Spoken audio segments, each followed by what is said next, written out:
They've won 8 of 9. And so if we were going to rank vibes, Bears top 5. I actually think they're going to pull off this upset. Really? I think they're going to win. Just like when we talk about the Patriots, we're like, well, that Bills game mattered a lot for them in terms of everyone else believing in them because they beat an established team. Or for the Broncos, when they beat the Chiefs, it was like, well, okay, now we got to take the Broncos seriously. That's what this opportunity is for the Bears on Friday, and I think they're going to do it. All right, congrats on the pick, Danny. Thank you, Lou. I don't know if I'm smarter or more handsome. Man, I really nailed that pick. That was a beautiful clip right there. I loved that. Yeah, you looked really good. Now my only question is, you think the Bears finally have the attention of the national guys like your partners on First Things First who weren't sure that they were the real deal? No question. I mean, listen, I think that we have seen in the NFL that any given Sunday is a cliche for a reason. There's some truth to it, but the Bears are good. They are a good team. And the other thing is the NFL is so wide open. We just saw everybody in the world had the Rams as the best team in the NFL, myself included. And then they just lost to Carolina. And Carolina's not a punching bag. They're a decent team. The Chiefs are going to miss the playoffs. Daniel Jones was hot, and now they're not. And it's a weird year where, the champs aren't very good. The Chiefs aren't very good. The Bills have questions. The Ravens have questions. The Lions look like they're going to miss the playoffs. So it's just a topsy-turvy year in the NFL. And when you do what you did to Philly in their house, 280 plus rushing yards and thoroughly dominate that game, yeah, you're going to put the whole world on notice. Yeah, it's a fun season so far. Let me know if you remember this moment in October during one of Ben Johnson's October press conferences. Listen in. You heard about the hot dog thing with you taking your shirt off? That's been mentioned.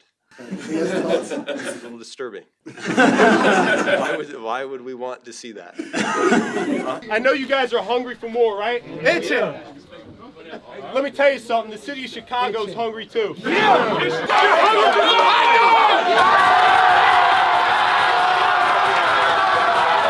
What have some reactions that you've heard from people to you doing the whole shirtless thing? To be honest with you, I haven't heard anything from outside of the building. My wife was just laughing. That's about it. Yeah, I guess my 2-year-old was watching the TV screen back at home, and she's like, no shirt, no shirt. She just pointed at the screen, no shirt, no shirt. And my wife had no idea what was going on. So that's really about how that went. I think anytime you get a chance to feed a city, you want to do it. So man of the people. Yeah, he sure is. By the way, he also said that it was a spur-of-the-moment thing. Don't let the guy kid you. He is a real smart man. Everything he does is well thought out. Danny, he knows the value in being a man of the people, doesn't he? No question. Ben Johnson is riding the wave here. I mean, the question is, what does he do when he wins the division? What does he do when he clinches the playoffs? What does he do when he wins a Lombardi trophy? Stop. I mean, guys already he took his shirt off for a Black Friday win over Philly. Like, wait, how crazy can this thing get? I think the Wiener Circle now just needs to up the ante to put even more pressure on Ben Johnson because he's such a man of the people. But hey, listen, this is sports. If you can't have fun right after a win like that, when can you have fun? So I loved it from Ben Johnson. Hey, man, we are having such a great time in this town with the Bears right now. Being a Chicago guy like you are, a fan of the Bears who appreciates the way this team just beat up the Eagles last Friday. We're far more physical than the defending Super Bowl champs. Danny, they ran the football 47 times, more than in any other Bears game in 30 years. And honest to God, I wish they would have run it another 10 times. I wanted them to run the football even more. Yeah, I think that's good to be greedy and wanted more. 280 rushing yards and 47 attempts was pretty good, but I hear what you're saying because Caleb was inconsistent and the wind was not great. So it was clearly a run day for them. But I also thought that was, Ben Johnson, sometimes these coaches say one thing and then do another. And, he has said multiple times, he's like, some days we might have to pass 50 times to win, and some days we maybe will run 50 times to win. And he's going to do what the game calls for. So I know everybody is just kind of reveling in like, well, it was the first time since 1985 that the Bears had 2 rushers over 100 yards, or Vic Fangio's never been run on like this, or like all that, like, superlatives, which are true, right? They are based in facts, and it's fun to feel the emotion of it. But I also just thought it really spoke to Ben Johnson's intelligence as a play caller in game, seeing that one thing wasn't working and then leaning in heavily on the thing that was. Like, that's just a very good sign that we have an adaptive head coach in Chicago. I'm glad you brought up Caleb Williams, and things not working for Caleb when it came to throwing the football. Howie Long on Fox had a comp for Williams that really knocked me out of my shoes. Listen in. Usually you say with a quarterback, particularly a mobile quarterback, make him go to his left. He's as comfortable rolling to his left, flipping his hips. Komet? Yes. That deep post. You know what he is? For me, he's John Elway from my generation. Oh, wow. Now, John Elway was, he didn't light it on fire initially, and then he has a great career, and he's a Hall of Fame.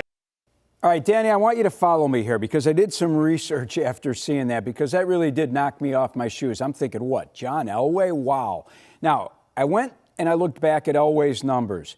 In his second season, John Elway completed 54% of his passes, never completed 60% of his passes till his 11th NFL season. And only that year, that 11th NFL season, did he throw for over 4,000 yards. But the guy led Denver to 5 Super Bowls. He won 2, was an MVP one season. He's in the Hall of Fame. Let me get to the 70 completion rate that we're always talking about with Ben Johnson, and that's his goal for Caleb Williams. Should we not get too hung up on that 70% completion rate with this type of quarterback? I thought that was a dumb thing to say the moment I heard it said, if I'm being totally honest with you. Completion percentage is like not even really a top 10 stat as far as I'm concerned with a quarterback. Like, because would you rather have a really high completion percentage on passes that are like extensions of the running game and horizontal and, at or behind the line of scrimmage, or a lower completion percentage where you're pushing the ball downfield, higher yards per attempt, and generating explosive plays? And the Bears are the #1 explosive play team in the NFL since their bye week in week 5. Now, obviously, a lot of that is running plays, no question about it. But I just thought that that 70% number was kind of an I just thought it was a silly goal. I don't think it should be abandoned, though. Like, if Caleb Williams doesn't cross the 60% threshold until his 11th season, it's a massive problem, because it's just much easier to throw the ball in today's NFL than it was, in the era of John Elway, just because of rule changes, shorter passing game, everything operated out of the shotgun, running backs can catch the ball much better. Like, there's a million different reasons.